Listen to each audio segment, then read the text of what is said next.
conflict, misunderstanding, error, and anger. All of those factors came into play during the July crisis, a series of meetings and negotiations that took place during the month of July. The crisis was sparked by the assassination of Archduke Franz Ferdinand and involved mainly Germany, Russia, Austria, and Serbia. Had these talks succeeded, World War I could have been avoided, but they failed in the end. However, our story begins before this. In 1807, Napoleon, Emperor of France, was nearly at the height of his power and fighting wars against most of Europe. His army seemed indomitable and defeat all the enemies of France. By 1812, at the height of his power, Napoleon invades Russia. He beats him decisively at the Battle of Borodino.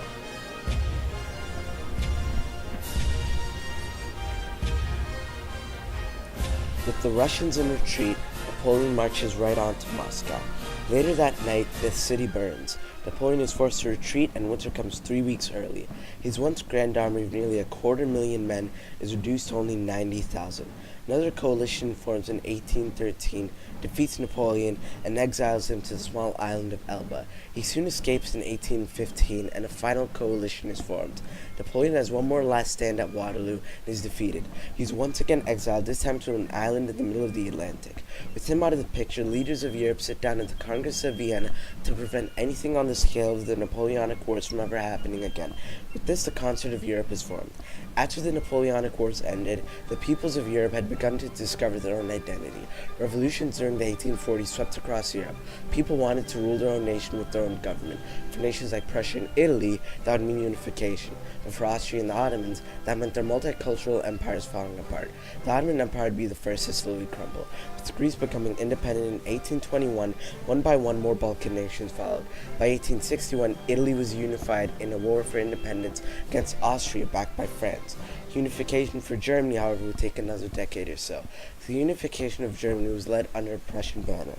This was spearheaded by two men, Otto von Bismarck and Helmut von Moltke the Elder. Bismarck was a political genius and Moltke a military one. Together, the two men helped form Prussia into the German Empire through a series of deals and wars, including the Franco-Prussian War in 1870-71. The war ended with France ceding Alsace-Lorraine to Germany. With all their claimed territory gained, the German Empire was declared in 1871. France was insulted by the loss of their territory, and it would be a dominating subject of French politics for decades. Throughout the 19th century, Russia had begun to industrialize. This was problematic for the German Empire. When Wilhelm II became Kaiser of Germany, he ruined Bismarck's carefully constructed policies and alliance with Russia and began to make more aggressive and expansionist policies. Although Germany was a major power, they didn't have many colonies. As a major land power of the world and competing with Britain for the seas, it would make sense that they should have colonies, but they didn't have much compared to France, Britain, or even Netherlands. Finally, the formation of the Triple Entente, composed of Russia, Britain, and France, essentially surrounded Germany and forced them to form the Central Powers with Italy and Austria. Russia, looking to gain more influence in the Balkans, made an alliance with Serbia. With rapid military growth everywhere, a race for colonies, entangled alliances, declining empires, and an unstable Balkans, all the powder keg needs is a small spark. June 28, 1914. Archduke Franz Ferdinand and his wife Sophia are from the city of Sarajevo, then a part of the Austrian Empire. Their route is published to the entire city, and everyone knows where they are going, which may end up not being the best idea. From the crowd is a group of assassins.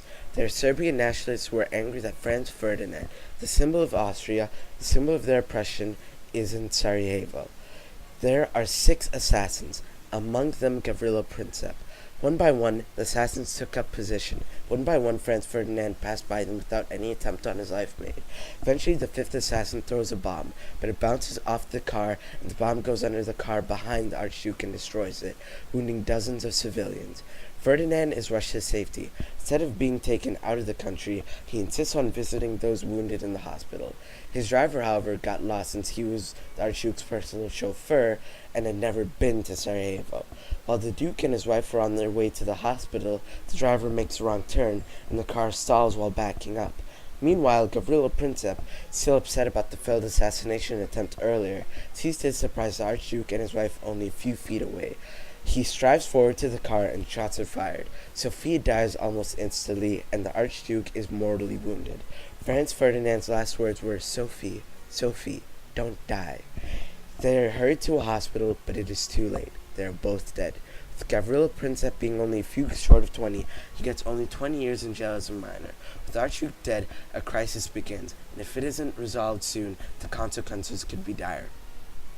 The entire world is outraged at the assassination of Archduke Franz Ferdinand and his wife Sophia.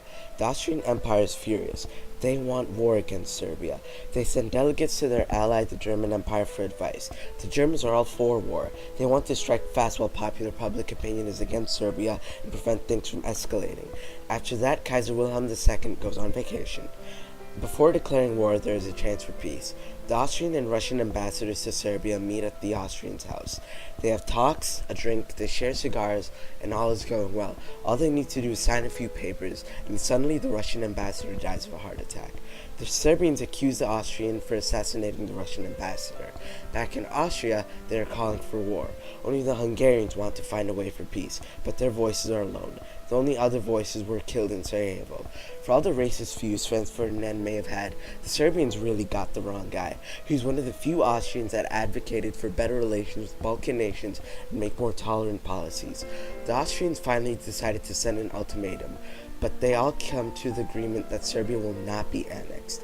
Russia at the same time has decided to begin a partial mobilization to let Serbia know they have their back. When word of this reaches the Serbians, they agree to all but one of the demands in the ultimatum, and Austria goes to war. There is one final chance for peace. Later at night, Nicholas, Tsar of Russia, reluctant to go to war, sends a telegram to his first cousin, Kaiser Wilhelm. He tells his cousin about his reluctance to go to war, and Wilhelm responds with similar feelings. There were a flurry of telegrams, but the pressure of the situation would prove too great for both of them to overcome it together. Keep in mind, these two men were best friends. They didn't refer to each other as Kaiser and Tsar in the telegrams, or Wilhelm and Nicholas, but rather Willie and Nicky. These two men tried together to stop the war themselves in the name of their old friendship, but they fell just short. The German ambassador later that day sent an ultimatum to the Russians that they must call off their mobilization, but the Russians refused. Later that same day, Germany declared war on Russia, and as the dominoes fell, one by one, the nations of Europe received their fate with war. With Germany declaring war on Russia, the tangle of alliances forced more countries to enter the war. Britain stressed only one thing: respect Belgian neutrality. Germany asked Belgium they allow their soldiers pass through their land and invade France from the north. Belgium refused, so Germany went and invaded them too, causing Britain to enter the war. Soon, however, the offensive began to slow, and the trenches that would remain almost virtually unchanged for the next 3 years were made from the coast to the Swiss border. In the east, the Germans were pushing back the Russians, winning great victories. Austria didn't have such a great start, struggling on all fronts. Soon in 1915, Italy joined the war on the Entente side, and in the same year the Ottoman Empire declared for the Central Powers. Over the course of 4 very bloody years, 16 million civilians and military personnel died. By 1918, Germany was on its last legs. Years of blockade led them to the brink of starvation, and the lack of badly needed supplies to keep them fighting the war. With the arrival of fresh American troops by the end of 1918, Germany's coffin had been nailed. With the war over, the German, Austrian, and Ottoman empires were all dismantled, and Russia was now communist. The Treaty of Versailles, which was meant to right the wrongs of the war and prevent any from breaking out in the future. Although it did in fact punish Germany for the war, it did nothing to prevent any future wars from breaking out. The so-called injustice of this treaty was the very thing that allowed the rise of Hitler and fascism. By 1933, the Nazis were in control of Germany.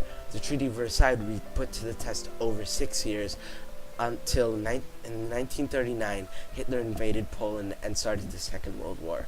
Following World War II saw the beginning of the Cold War and the nuclear bomb, and many other conflicts. The Korean War, the Vietnam War, and even the Cambodian Civil War were all products of the Cold War.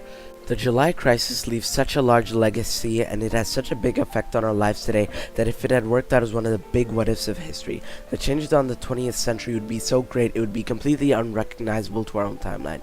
I can't even begin to describe describe what kind of century we would live in today. Human history mainly consists of aggression, misunderstanding, and compromising.